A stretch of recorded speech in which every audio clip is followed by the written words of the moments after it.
vyročovací stroj, ale oni tam jsou takový polštářky, filcový a to přežrali moly. To je můj první tenhle stav.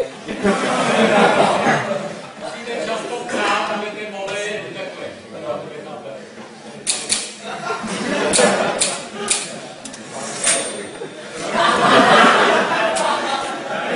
Já vždycky řeknu nějakou větu a udělám pauzu, abyste si to mohli No, já to opakuju už právě, já si nestíhám psát ty poznámky, kvůli tomu opakuju pořád.